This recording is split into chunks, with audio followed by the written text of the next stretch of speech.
मजदूरी के निर्धारण की पद्धतियों में आज हम बात करेंगे रोवन और गेंट ने किस तरीके से मजदूरी का निर्धारण किया है। सबसे पहले हम रोवन द्वारा मजदूरी पद्धति के निर्धारण को देखते हैं। इस प्रणाली को जेम्स रोवन ने बताया था और जहाँ हमने पिछली बार या अपने पिछले वीडियो में हेल्से की योजना को पढ़ा था और उसका सबसे बड़ा दोष यही था कि सेवा योजकों के द्वारा उसका विरोध किया गया था, क्योंकि अति कुशल जो श्रमिक हैं वो सामान्य जो मजदूरी निर्धारित हैं किसी भी फर्म में उससे कई गुना अधिक बोनस कमा लेते हैं, जो कि उत्पादक वर्ग को या सेवा योजकों को पसंद नहीं आता। और इस कारण से सेवा योजकों के द्वारा हेल्से के द्वारा निर्धारित मजदूरी पद्धति का विरोध किया गया था। इसके बाद रोवन ने जिस आधार पर मजदूरी के निर्धारण की बात कही है उसमें श्रमिकों को उस समय के लिए जिसमें उन्होंने काम किया है, यानी जिस पीरियड में श्रमिक काम कर रहे हैं उसमें साधारण दर पर मजदूरी मिलती है, और इसके बाद यदि वह निश्चित समय के अंदर अपना काम पूरा कर लेते हैं तो बचाया हुआ समय के आधार पर उन्हें अधिलाभांश दिया जाता है।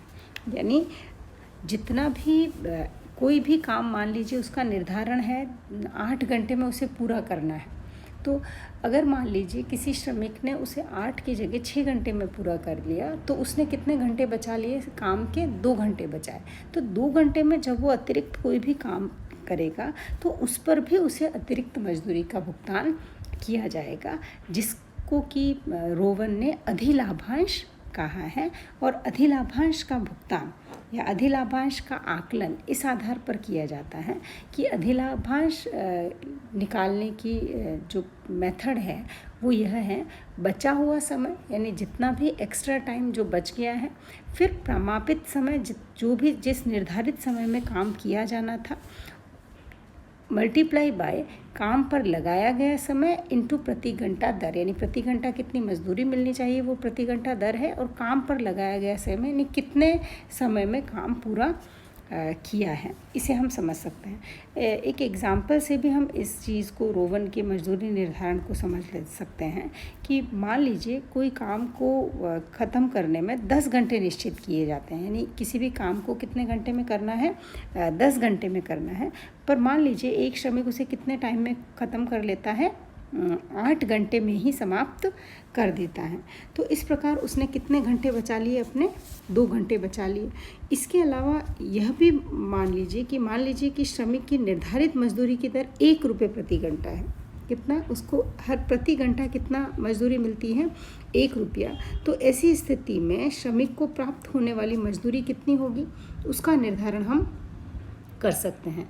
यानी यहाँ पर आप समझ सकते हैं कि अभी मैंने आपको बताया एग्जाम्पल में कि 10 घंटे किसी काम को करने के लिए निर्धारित हैं, लेकिन कोई श्रमिक उसे 8 घंटे में ही पूरा कर लेता है, तो उसका बचा हुआ समय कितना हुआ? 10 घंटे निर्धारित था, 8 घंटे में पूरा हुआ, तो बचा हुआ समय कितना हो जाएगा? 2। प्रमापित समय उसका कितना था? 10 घंटे, तो प्रमापित समय कितना हो जाएगा? 10। तो 2 डिवाइडेड बाय 10। काम पर उसने कितना लगाया, यानी काम करने में उसने कितना समय लगाया, तो उसने कितना घंटा लगाया काम में? केवल 8 घंटा लगाया, 2 घंटे उसने बचा लिए, तो उसे बचा हुआ समय कहेंगे। प्रमापित समय यानी जितने समय में काम उसे करना था समाप्त, उसे प्रमापित समय कहा जाएगा। और काम पर लगा गया समय 8 घंटे है, इंटू प्रति घंटा दर मैंने आपको बताया कि 1 रुपया प्रति घंटे के हिसाब से यदि उसे भुगतान किया जाता है। ये हम एक एग्जाम्पल ले रहे हैं समझने के लिए कि अधिलाभांश मजदूरी का निर्धारण कैसे होगा। तो इस तरीके से अधिलाभांश मजदूरी का निर्धारण होगा। और अधिलाभांश मजदूरी कितनी हो जाएगी? अगर आप इसको सॉल्व करेंगे तो 1.60 आपकी क्या होगी? अधिलाभांश मजदूरी होगी, जबकि साधारण मजदूरी कितनी है? 1 रुपया है। तो श्रमिक ने जो 8 घंटे तक काम किया उसकी मजदूरी तो उसे 8 × 1 के हिसाब से मिलेगी, लेकिन जल्दी काम कर लिया उसने, तो जो अगले 2 घंटे और उसने काम किया उसमें प्रति घंटे के हिसाब से उसे 1 रुपया 60 पैसे के हिसाब से अधिलाभांश प्राप्त होगा तो उस ऐसी स्थिति में उसकी मजदूरी बढ़ जाएगी।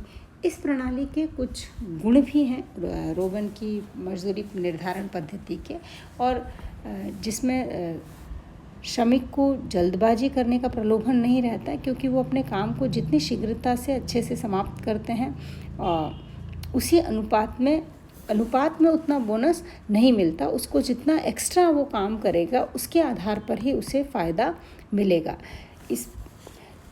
साथ ही इसमें श्रमिक नहीं अपने आप को बहुत थकाते हैं, नहीं मशीनों को तुरंत काम करने के लिए मशीनों को जल्दी खराब या अनुचित उनका प्रयोग करते हैं, ऐसा भी नहीं होता। और साथ ही इसमें जो भी वस्तु उत्पादित की जाती हैं उसकी गुणवत्ता का भी ध्यान रह जाता है। लेकिन इसके साथ ही कुछ इसमें दोष भी हैं, और इस पद्धति का मुख्य दोष यह है कि श्रमिक जितना ज़्यादा समय बचाता है उसका प्रति घंटा बोनस भी उतना ही कम होता जाता है। यहाँ तक कि यदि श्रमिक आधे से ज़्यादा समय बचाने लग जाए तो बोनस उसका क्या हो जाता है, पहले से कम हो जाता है। तो ऐसी स्थिति में बोनस की गणना जब की जाती है तो यहाँ पर श्रमिक को बहुत तीव्रता से काम करने की आवश्यकता महसूस नहीं होती, और साथ ही बोनस की गणना ज़्यादा कठिन है। ऐसी स्थिति में पारिश्रमिक की इस पद्धति में श्रमिकों को ज़्यादा प्रेरणा नहीं मिलती, क्योंकि जैसे जैसे समय की बचत बढ़ती जाती है, जैसे हमने एग्जाम्पल में देखा, तो श्रमिक बढ़ते हुए पारिश्रमिक का केवल एक निश्चित भाग ही वो उसे बढ़ते हुए पारिश्रमिक से ले सकते हैं। तो ऐसे में जो लिया हुआ समय है या बचाया हुआ समय है उसमें सबसे महत्वपूर्ण है कि वो जैसे जैसे बचाया हुआ समय बढ़ता जाएगा वैसे वैसे उसके बोनस की दर क्या हो सकती है, कम हो सकती है। अब हम बात करते हैं गेंट के प्रीमियम प्लान की, जिसमें मजदूरी भुगतान का जो ये विधि है उसे HL गेंट ने बताया था, और इस विधि के अनुसार सबसे पहले समय और गति के बारे में अध्ययन करके प्रमापित समय के लिए प्रमापित कार्य का निर्धारण कर दिया जाता है। जो श्रमिक प्रमापित समय में या उससे पहले ही निर्धारित कार्य पूरा कर लेता है उसे समय अनुसार मजदूरी के अलावा एक निर्धारित दर से बोनस दिया जाता है, और इस आधार पर गेंट के अनुसार मजदूरी का निर्धारण किया जाता है। इनकी जो ये प्रीमियम प्लान है उसकी कुछ विशेषताएं इस प्रकार हैं। पहली विशेषता है, इस योजना के द्वारा श्रमिकों को दो भागों में बांटा गया है। एक तो वे श्रमिक जो कार्य को निर्धारित समय में या उससे पहले ही संपन्न कर देते हैं, यानी जितना भी समय किसी काम के लिए डिसाइडेड है या तो उसमें ही पूरा करेंगे या उससे जल्दी पूरा कर लेते हैं, और उनको निम्नांकित सूत्र के आधार पर मजदूरी का भुगतान किया जाता है। और इसमें एक तो समय अनुसार मजदूरी है, नहीं जितने घंटे उसने काम किया और जितनी दर है उसके आधार पर मजदूरी मिल जाएगी, और जितना उसने जल्दी काम किया है उसमें 20% अगर वो जल्दी काम कर लेता है तो 20% उसको बोनस का लाभ प्राप्त होगा। दूसरी स्थिति में वो श्रमिक हैं जो प्रमापित कार्य समय पर नहीं कर पाते, तो ऐसी स्थिति में उनको केवल समय के अनुसार जो भी मजदूरी है उसका भुगतान काम के ख़त्म होने के बाद किया जाता है। ये जो पद्धति है उसमें काम का प्रमाप श्रमिक के काम की दशाओं को ध्यान में रखकर किया जाता है, यानी कार्यस्थल पर कितना काम सामान्य तौर पर एक श्रमिक के द्वारा किया जा सकता है उसी के आधार पर उसका माप निर्धारित होता है। इस पद्धति द्वारा बोनस का निर्धारण, यानी जब भी बोनस डिसाइड होता है तो बचे हुए समय के आधार पर नहीं किया जाता, वरन उत्पादन में लगाए गए समय के आधार पर किया जाता है कि कितना समय में उत्पादन करना था और उसने उसे कितना जल्दी फिनिश किया हुआ है। तो इस आधार पर उसका आकलन, बोनस का आकलन किया जाता है। यह मजदूरी पद्धति सभी कार्यरत श्रमिकों को न्यूनतम दैनिक मजदूरी की गारंटी देती है। अब यहाँ सबसे इम्पॉर्टेंट बात यही है कि यहाँ जो साधारण मजदूरी हैं या साधारण तौर पर जो दरें तय हैं, उसके आधार पर समय के अनुसार जो मजदूरी मिलनी चाहिए वो तो सभी श्रमिकों को मिलनी ही है, वो तय है। तो ऐसी स्थिति में न्यूनतम दैनिक मजदूरी की गारंटी श्रमिकों को इस पद्धति में गेंट की जो प्रीमियम प्लान है उसके अंतर्गत बहुत आसानी से प्राप्त होती हैं।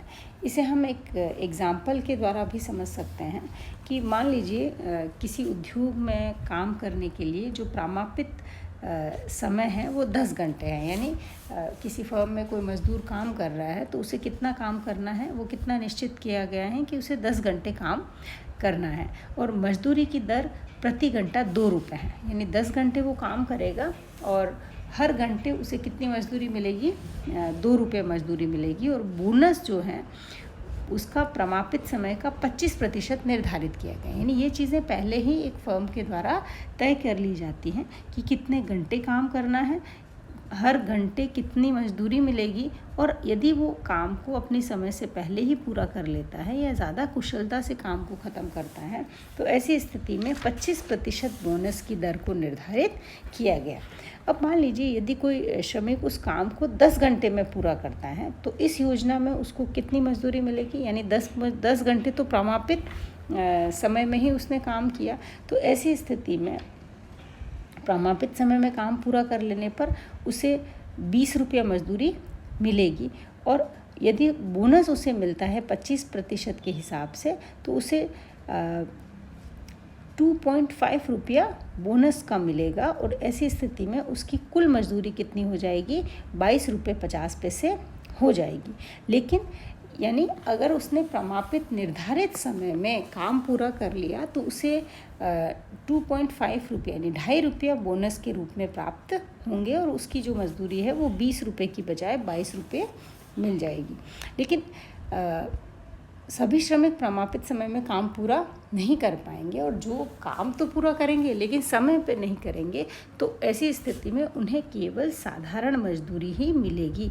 यानी जितनी भी मजदूरी है और जितनी भी मजदूरी की दर है उसके आधार पर उन्होंने जितने घंटे काम किया है उस घंटे के आधार पर उन्हें मजदूरी प्राप्त होगी। तो अगर मान लीजिए कोई व्यक्ति 11 घंटे में उस काम को पूरा करता है तो उसे कितने रुपए मिलेंगे, 2 रुपये प्रति घंटा के हिसाब से 22 रुपये उसे प्राप्त होंगे। यहाँ पर इनकी जो मजदूरी के विश्लेषण का तरीका है या मजदूरी विश्लेषण है उसमें कुछ लाभ हैं, कुछ गुण हैं, कुछ दोष हैं। लेकिन इसमें सबसे बड़ी बात है कि जो समय अनुसार मजदूरी का जब आकलन किया जाता है तो अगर कोई व्यक्ति धीरे काम कर रहा है, 10 घंटे में नहीं करके उसने 11 घंटे में अपना काम समाप्त किया है तो ऐसी स्थिति में भी उसे अगले 1 घंटे की भी जो उसने एक्स्ट्रा टाइम लिया है उसकी भी पूरी मजदूरी का भुगतान किया जाता है, जिसे सेवा योजकों के आधार पर उसे ठीक नहीं मान सकते हम। क्यों? क्योंकि यहाँ पर यदि एक बार प्रमापित मजदूरी 10 घंटे निश्चित हो गई हैं या तय कर दी गई हैं तो ऐसी स्थिति में इसी तय मजदूरी के आधार पर श्रमिकों को काम का भुगतान किया जाना चाहिए। यद्यपि ये बहुत ही साधारण है, इसमें आकलन बहुत ही आसान है, लेकिन फिर भी यहाँ पर बोनस का निर्धारण करना अपने आप में बहुत ही मुश्किल है, क्योंकि हर फर्म अलग अलग बोनस का निर्धारण करती हैं और ऐसी स्थिति में इस मजदूरी प्रक्रिया में ज़्यादा यानी अगर किसी काम में अधिक समय लेते हैं तो ऐसी स्थिति में भी उस अधिक समय पर उस समय एक अतिरिक्त जो समय है उसका भी भुगतान किया जाता है। Thank you.